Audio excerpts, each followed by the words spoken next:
A physician stood outside a classroom in Mexico City and said she had just learned something she could not have learned from a book.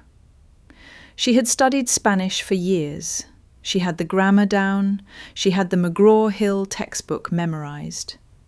But what the book could not give her was the thing that happens in an exam room when a patient decides, in about 7 seconds, whether or not to tell you the truth.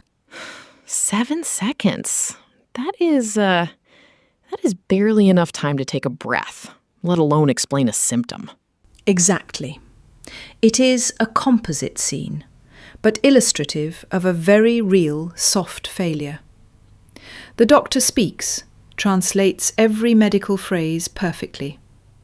The patient nods politely, takes the prescription, walks out of the clinic, and never fills it. Nothing went wrong on paper. The checklist was completed, but trust completely dissolved. But wait, Zara, is not that why hospitals hire interpreters or bring in those 3-inch compliance binders, like to fix that exact gap? Well, that is the corporate assumption, isn't it? We see this in workplaces all the time. Adding an interpreter or a policy binder does not close the trust gap.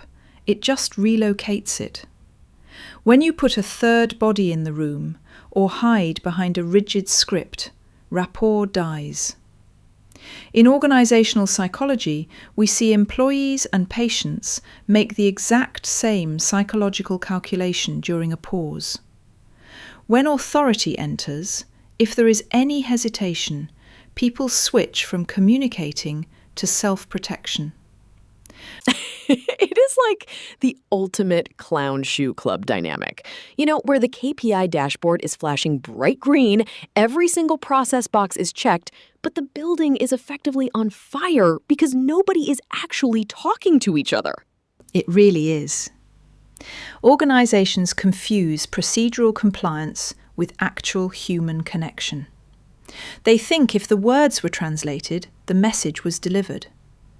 But if the patient does not feel understood, the medicine stays on the pharmacy shelf. So, okay, if reading the textbook or following the script does not fix it, why get on a plane to Mexico City? What is actually happening in that classroom? That brings us to the real shift here. The person leading this immersion is not a linguist. She is a psychologist. Dr. Tamara Rios, PhD. She was raised between Acapulco, Guerrero, and Tucson, bilingual and bicultural. She holds a master in psychology and a doctorate in psychology and education, and she has been consulting for hospitals and medical groups for over 15 years across Mexico, Spain, and Peru. Wait, a psychologist is teaching a language course? That is completely counterintuitive. Why not a language instructor? Because her lever is not grammar syntax, Emily. It is behavioral psychology. She is teaching clinicians how patients conceal things, how people express distress through subtle non-verbal signals or cultural frames. Since 1983, Rios Associates has offered accredited CME medical Spanish and cultural awareness courses. They focus on helping providers demonstrate a high degree of cultural sensitivity and competency in order to identify and address culture-bound syndromes and unstated fears. Culture-bound syndromes. So things like natural healers or fears that literally do not exist in standard medical textbooks? Precisely. Standard language classes ignore natural healers or institutional anxiety. But when clinicians spend intensive time in Mexico City or La Paz, learning one-on-one or in small groups, they learn to decode what is not being said. And the structural institutional backing is massive here. The program offers up to 45 AMA PRA Category 1 credits through joint providership with the University of Arizona College of Medicine, Tucson, accredited by the AMA, the AAFP, and ACEP.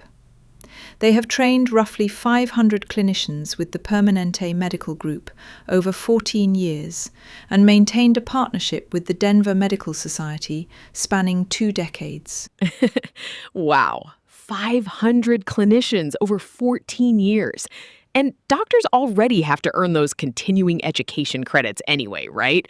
Instead of sitting in a hotel conference room staring at PowerPoint slides, they are actually fixing the exam room.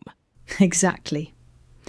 They re-enter the exam room, and when that same patient hesitates, the provider knows how to step away from the textbook script.